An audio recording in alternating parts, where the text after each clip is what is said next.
Ladies and gentlemen, welcome back to Wind Up on YouTube. Today I'll be bringing you a really interesting deck profile. I think this build that I have thrown together has been well worth the wait. I have been working on this for quite some time, but let's get right into it. I'm just going to showcase the deck. I'm not going to take too much of your time today, but I just wanted to show you guys there's some really fun ways to play the Lair of Darkness monsters with a few extra cards that make them a little more tougher than what they would be by themselves or with any other variation of the deck that you could build. This one is my own little twist to the Lair of Darkness structure deck. I'm using Malefic Cyber and Dragon, Earthbound Immortal Chachu Chaluha. This thing in defense prevents your opponent from entering their battle phase. On top of that, once per turn, you can inflict 1200 damage to your opponent's life points as effect damage. On top of that, if you decide to attack with this, you can attack directly. If your opponent tries to attack monsters you control, they cannot target this card for attacks. It is just wonderful, but if you don't have a field spell on the field, it's going to die. So do be careful when playing it. Darkest Diablos is the boss monster of the structure deck Lair of Darkness. If you guys don't know what he does, anytime a dark monster is tributed, you can special summon him from graveyard. Also, you can tribute a dark monster in order for your opponent to place one card from their hand on top or bottom deck. Mythical Beast of Circuit.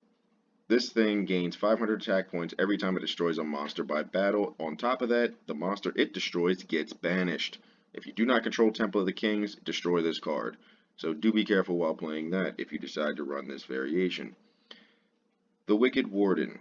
This guy is mainly just discard from hand to search for your field spell, Lair of Darkness, and he also has a cool field effect which allows you to tribute any dark monster on the field to draw one card, or you can search your deck for a dark monster with 2000 or more defense and add it to your hand, which consists of this guy, and this guy. So he's pretty cool just to get your big guys out of the deck. So I run him at 3. And if you have Lair of Darkness on the field, you can tribute your opponent's monster in order to activate his tribute effect. So you can either draw or search, your choice, and get rid of one of their monsters at the same time. Yay. Lady of Lament. She's got a quick effect. Basically, reveal 3 traps from deck. They have to be normal traps. Your opponent choose one random and set it on your field. Shuffle the rest back into your deck. Her attack does become 1000 if you normal summon her. So also be careful while trying to push over monsters when normal summoning this card. Spear Cretin, when he's flipped face up and then destroyed or sent to the graveyard, you can basically summon any monster from your grave as well as your opponent can summon one monster from their grave and face up attack or face down defense. Great at 2, he would be even better at 3, I just don't have space for 3. And Kribo lets you special summon one monster from grave anytime your opponent declares an attack. If you're running Monster Reborn, it also has a second effect. I'm not going to get into that right now. Let's move on with the deck. We have the Cubic Seed, Vijam. He is fantastic. This thing cannot be destroyed in battle. If this card battles an opponent's monster, you can place this card face up in your spell and trap card zone and place 1 cubic count on the monster that battled it. Basically, monsters with cubic counters cannot attack. Also, their effects are negated. It's treated as a continuous spell card by this effect, and during your main phase, you can special summon it back to the field in whatever position you choose. So I run 3 of it. It's just better than Spirit Reaper and way better than Marshmelon. My deck is not based on inflicting effect damage. It's mainly just stall my opponent until I can get this guy out to start attacking directly, or until I can use some of the big guys to start hitting. I do have effect damage in the deck just to push for that game if their life points are low enough, but I'm also running this guy, Absolute King Backjack. He is super, super great with his quick effect. You can banish him from grave, excavate top card. If it's a normal trap, you get to set it on the field.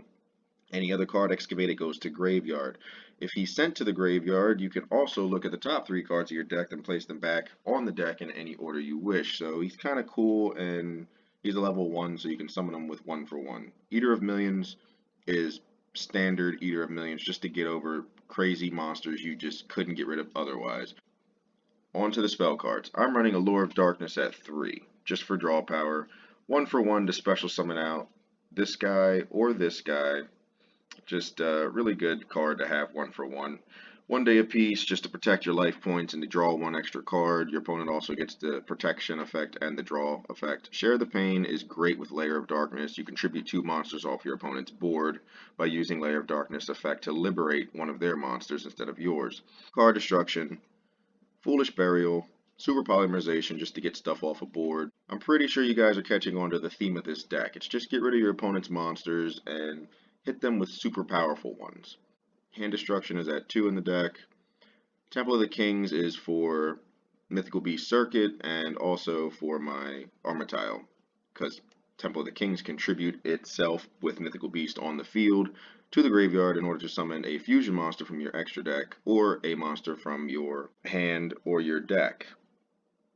Pretty good card. Mounted the Bound created to protect your level 10s. Lair of Darkness. We also have Cubic Ascension. This card basically allows you to activate it during the battle phase when your opponent declares an attack. You can special summon one of these guys who pretty much are one of the most annoying defensive creatures in the Yu-Gi-Oh game. Hands down, this card is awesome. You can also banish it from graveyard to special summon another copy or 2 copies of Cubic Seed. Return to the front lines just to bring back your monsters. Ballista Squad is basically for Lair of Darkness, just to tribute cards off your field when you don't have it to blast something your opponent has, or when you do have Lair of Darkness, tribute monsters off of their field to blast another card off of their field. Great card. Metaverse to search or to activate your field spells whenever you need them. And 2 Meta Reflex Slimes just to be annoying and have defense when you have this thing out, or even without it, it's just a good card. Great 3000 defense creature, and it lets you go right into Egyptian God Slime, which is a pretty OP fusion monster if you ask me. On to the extra deck.